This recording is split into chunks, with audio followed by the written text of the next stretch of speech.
Di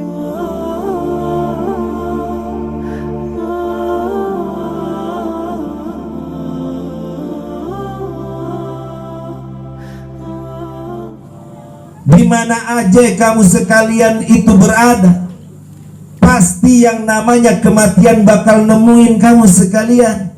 Walau kuntum fi burujim musayyadah, walaupun kamu sekalian ngumpet di gedung tembok yang tinggi, yang kokoh, kagak ada celah sedikit pun malaikat maut bisa masuk.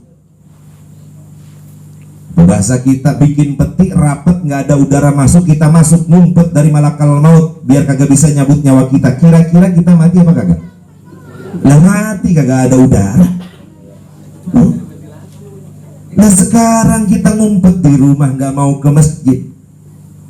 Emang kematian nggak nyampe ke rumah, di kamar segala macam. Kita ngumpet, nggak mau kita silaturahim dengan saudara kita, dengan anak istri kita. Namanya kematian pasti datang. Jangankan yang sakit, yang sehat bisa mati. Ini Allah sudah menyatakan seperti itu. Makanya hidup itu adalah ujian, dan kematian adalah keniscayaan, sesuatu yang pasti dalam kehidupan kita. Maka konsekuensi hidup berarti harus mati. Siapa yang gak mau mati jangan pernah mau hidup di dunia. Kita sudah hidup, konsekuensinya kita harus mati. Karena yang gak mati, yang hidup kekal selamanya bukan manusia, namanya Allah.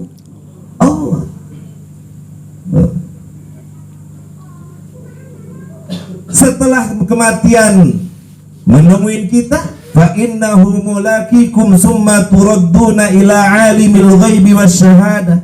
Kemudian kamu akan dikembalikan bertemu dengan Allah Subhanahu wa taala yang mengetahui yang nyata dan gaib. Jadi kita akan kembali kepada Allah Subhanahu wa taala. Makanya innalillahi jangan diucapin doangan, diresapin maknanya. Innalillahi wa inna ilaihi raji'un. Ketika dengar ada kabar assalamualaikum innalillahi, jangan innalillahi doangan, tapi resapin dalam diri kita. Oh, saya juga sama, diciptain sama Allah, besok kembali kepada Allah, besok mati. Hari ini kita doain almarhum Bapak Haji Martawi, besok giliran kita yang didoain. Itu juga kalau ada yang doain ya. Almarhum Bapak Haji alhamdulillah masih banyak yang doain. Giliran kita entar ada yang doain apa kagak? Karena orang yang meninggal kal gharikil mughawis, seperti orang yang hanyut. Orang hanyut, ada akar dipegang, ada rumput dipegang, ada batu ditangkap, apa aja yang penting bisa selamat. Sama orang yang meninggal di alam kubur. Alam kubur bukan akhirat ya, itu manzilun min manazilil akhirah, satu pos ya, peristirahatan untuk menuju negeri akhirat nanti setelah kiamat. Sekarang belum kiamat, maka di alam kubur dulu. Orang-orang yang mendapatkan kenikmatan kubur adalah insya Allah itu orang-orang ahli surga. Orang-orang ahli surga siapa? Al-jannatu uiddat lil muttaqin. Surga udah disiapin buat orang yang bertakwa. Oh, berarti orang-orang yang mendapatkan nikmat dalam kuburnya orang-orang yang bertakwa ketika hidup di dunianya. Tinggal balikin nama diri kita. Kita sudah termasuk orang bertakwa apa belum? Kalau ditanyakan kompak jawabannya pengen masuk surga atau neraka? Surga. Padahal Allah nyiapin surga buat orang yang bertakwa. Udah takwa atau belum? Nah, kan gitu pertanyaannya. Pengen masuk surga, tapi tiket masuk surga kita kagak punya. Bagaimana kita bisa dapat yang namanya surga? Sebelum akhirat di alam kubur, bagaimana kita dapat nikmat kubur? Oleh karenanya ya, ingat, kita hidup di dunia ini Allah kasih nikmat sehat walafiat sampai detik ini. Boleh jadi Allah masih sayang sama kita. Allah masih berikan kesempatan buat kita untuk tobat. Allah masih berikan kesempatan kepada kita untuk nambahin amal ibadah kita. Mudik aja kita ke kampung, lebaran, nggak bawa bekal, nggak bawa duit yang tebel, kira-kira mudiknya seneng apa kagak? Hah? Kagak seneng, apalagi nggak punya duit sama sekali, kagak mau mudik. Betul? Coba yang ketika mudik kita bawa duitnya banyak, wah oleh-olehnya banyak buat orang tua di kampung, saudara di kampung semuanya, seneng nggak kira-kira? Tuh, apalagi mudik sama Allah, balik kepada Allah Subhanahu wa Ta'ala. Oleh karenanya, sebelum datang yang namanya kematian, ya, karena setelah mati kita akan terputus amal kita. Nih, nanti saya keluarin hadis gacoan kita, udah sering dengar, tapi jarang diamalin, ya. Nah, mumpung lagi hidup. Kata Rasulullah, "Idza mata ibnu Adam in qata'a amaluhu illa min salasin." Kalau anak Adam, kalau manusia, kalau kita udah mati, maka amalnya terputus. Yang tadinya sholat, yang sholat mah kagak sholat lagi. Yang kagak sholat di dunia, apalagi udah mati, udah kagak sholat lagi. Malah ketika mau dikuburin aja disolatin. Yang tadinya ketika hidup baca Quran, ketika mati baca Quran lagi kagak? Kagak, malah dibacain Al-Quran tuh. In qata'a amaluhu. Yang ngegojek, yang narik, yang kuli, yang kerja di kantor pada kerja lagi nggak? Kagak. In qata'a amaluhu, terputus amalnya. Illa min salasin, kecuali ada 3 yang tidak akan pernah terputus, walaupun dia sudah tidak melakukan, tetapi amal daripada kebaikan amalnya itu akan terus mengalir kepadanya. Pahala kebaikan dari amal yang sudah dilakukan ketika hidupnya akan selalu mengalir, ya. Kalau kita nggak sholat, tadi di dunia sholat, nggak dapat pahala lagi. Sudah hitungannya sholat yang kita lakukan dihitung sama Allah. Tapi ada amal yang ketika kita lakukan di dunia, itu pahalanya tidak putus, tapi terus mengalir. Apa yang pertama? Shadaqatin jariyatin, sedekah yang mengalir. Makanya kalau mau sedekah, kudu pas. Ya, ngasihnya sama siapa? Allah sudah ngasih tuh petunjuknya.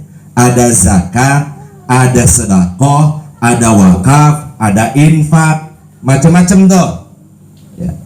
Kalau zakat wajib, maka ketika dikeluarkan zakat ada asnaf yang wajib kita berikan. Nggak boleh keluar dari 8 golongan itu. Fakir, miskin, segala macam tuh, ibnu sabil, sabilillah, orang yang punya hutang karena dia berjuang di jalan Allah, ya. Tuh, yatim nggak ada tuh untuk menerima zakat, kecuali yatimnya miskin, masuk kategori miskin. Jangan dibilang nih bagian yatim, nggak ada. Asnaf zakat yatim, kadang-kadang kita cari yatim mulu yang dicari. Lihat dulu yatimnya miskin apa fakir. Oh, yatimnya fakir, kasih. Miskin, oh kasih. Tapi jangan bilang yatimnya. Oh enggak, tapi dia fisabilillah. Fisabilillah, lagi belajar, lagi mondok, buat dambahin bekal-bekalnya. Tuh, zakat, sedekah, infak, wakaf. Tuh. Itu bukan kepada asnaf boleh. Kalau zakat nggak boleh buat masjid, karena masjid bukan asnaf daripada zakat.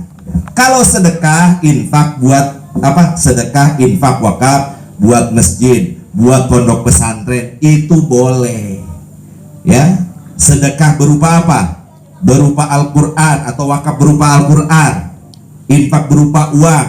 Kepada siapa? Kepada masjid, kepada musola, untuk jalan dan lain sebagainya. Boleh, boleh. Tapi kalau zakat itu harus kepada orang. Ingat, kepada orang. Bapak punya harta 100 miliar. Di akhir tahun masih 100 miliar. Zakatnya 2,5%. Kalau 1 miliar aja zakatnya 25 juta. Kalau 100 miliar berarti 2,5 miliar. Tuh, itu zakat. Jangan pakai bangun masjid. Bagiin kepada asnafnya, fakir, miskin, segala macam. Bagiinnya jangan gocap-gocap. Ya, pulang kita bagi nerima amplop, datang ke rumah miskin lagi. Ini salah. Coba kalau seandainya kita gini, yang 500 juta kita siapin buat bagiin gocap-gocap, nggak apa-apa dah. Yang 2 miliar kita cari orang miskin, tapi ini orang giat. Kasih tuh orang. Nih zakat saya 200 juta, 200 juta, 200 juta. Dia usaha, besok dia jadi miskin nggak? Besok dan tahun depan dia udah nggak miskin lagi, dia jadi orang kaya. Tuh, alhamdulillah sudah berjalan jamaah saya yang Pondok Indah seperti itu. Ya. Jadi zakatnya itu 1,5 miliar. Yang 1 miliar dialokasikan kepada orang-orang yang tidak mampu, yang berhak menerima zakat, tetapi dia punya potensi untuk mengembangkan usaha. Dikasih tuh, nih zakat saya. Nggak usah ditarik, emang zakat wajib dikeluarin. Nih zakat saya. Dia juga nanti berpikir, punya uang 100 juta. Akan muter otaknya untuk usaha. Tahun depan ketika mau dikasih zakat, saya sudah mengeluarkan zakat sekarang. Tuh, kesodakotin jadi. Makanya kalau punya harta jangan nunggu kita mati. Mumpung hidup sedekahin, infakin, wakafin, ya zakat keluarin. Karena kenapa? Karena orang-orang yang punya harta ketika hidup di dunia nggak pernah mau ngeluarin hartanya untuk di jalan Allah. Kata Allah nih dalam ayat Al-Quran dikatakan, qala rabbi laula akhartani ila ajalin qarib fa asaddaqu wa akum minas salihin. Mereka berkata, ya Allah, kalau seandainya engkau akhirkan saja kematianku itu, ya, dengan waktu yang sebentar, jangan dulu dimatiin nih, kata orang kaya yang punya duit. Fa asaddaqu, aku akan sedekahin tuh harta-hartaku semuanya. Wa aku minas salihin, dan aku akan menjadi orang soleh. Nggak bakal tuh yang namanya harta ditaruh-taruh begitu. Ya, apalagi bini masih muda, ya, harta banyak kita mati, bininya kawin lagi, yang enak laki barunya. Tuh, kita menonton nyesek banget, ya nggak? Betul. Makanya udah, makanya ada Haji God, alhamdulillah tuh, beliau sudah wakafkan tanah di depan. Untuk apa? Biar bekal di akhirat buat saya. Begitu kudunya. Punya harta kita udah pisahin, nih saya wakafkan. Khawatir nanti anak-anak mungkin dengan sibuknya nggak pernah sempat untuk berdoa. Tapi ketika ada amal jariah yang mengalir, dia tetap dapat kucuran pahala. Yang kedua, biar cepat. Yang kedua yaitu au ilmin yuntafa'u bihi. Ilmu yang bermanfaat, diambil manfaat sama orang lain, amalin. Yang bisa bismillah, ya, Fatihah, ajarin. Punya keahlian yang lain, apakah bidang ilmunya? Ilmu kedokteran, ilmu kesehatan, lain sebagainya, ajarin, dimanfaatin terus sampai terus dia dibilangin lagi sama yang lain, ya, sampai apa yang kita bilang sama dia nyebar kemana-mana. Kebaikan, itu kebaikan yang kita sebar itu akan terus mengalir kepada kita walaupun kita udah mati. Yang jadi guru makanya beruntung, makanya didik muridnya yang benar. Kalau didik murid yang benar, muridnya jadi guru lagi, punya murid lagi, hasil didik kita tuh tadinya, insya Allah kita akan dapat kucuran pahalanya. Yang terakhir kata Rasulullah, yang gak pernah putus amalnya walaupun udah mati, awaladin salihin yad'ulah, anak yang soleh yang selalu mendoakan kepada orang tuanya. Dari bahasanya walad, bukan bintun. Oh, berarti anak perempuan nggak bisa dong? Nggak begitu. Ini namanya, kalau dalam tinjauan ilmu ma'ani, majaz mursal min itlaqil khas wa iradatil am. Kudu mondok dan gitu. Ya. Jadi yang disebutnya memang laki-laki, tapi yang dimaksud bukan laki-laki doang anaknya, yang perempuan juga. Sama kita, ya, tuh orang kagak kelihatan batang hidungnya. Emang yang nongol batang hidung doang? Yang disebut batang hidungnya, tapi nggak mungkin hidungnya doang yang jalan sama orang-orangnya, begitu maksudnya. Dalam ilmu sastra bahasa Indonesia apa tuh? Wajah apa itu? Ya. Bah, jadi waladun sholih. Anak mendoakan orang tua yang sudah meninggal dengan cara masing-masing. Ada yang setiap kali setelah sholat bacain Al-Fatihah dengan doanya. Bahkan zaman Rasulullah, ya Rasulullah, saya mau orang tua saya sudah meninggal, dia belum berhaji, saya mau hajikan. Kata Rasulullah, silakan hajikan. Berarti pahalanya nyampe. Ada lagi, ya Rasulullah, orang tua saya sudah meninggal, saya mau buatkan sumur, pahalanya buat orang tua saya. Kata Rasulullah, silakan buatkan sumur. Nyampe pahalanya. Sekarang Pak Didit, Bang Karun dan sebagainya mengumpulkan jamaah di sini, minta tolong bantuin doa. Ya, ada makanan, niatin sedekah buat almarhum. Doanya biar disampaikan pada almarhum. Ini juga bentuk kesolehan daripada putra putrinya. Makanya nggak ada istilah kagak sampai. Ya. Rasulullah ngajarin, Allahumma ghfir lil muslimina wal muslimat wal mu'minina wal mu'minat al ahya'i minhum wal amwat. Kalau seandainya yang mati nggak sampai didoain nama kita, Rasulullah nggak bakal nambahin wal amwat, al ahya'i minhum. Udah segitu doang. Tapi kata Rasulullah, wal amwat, yang udah mati juga. Tuh. Berarti sampai apa kagak?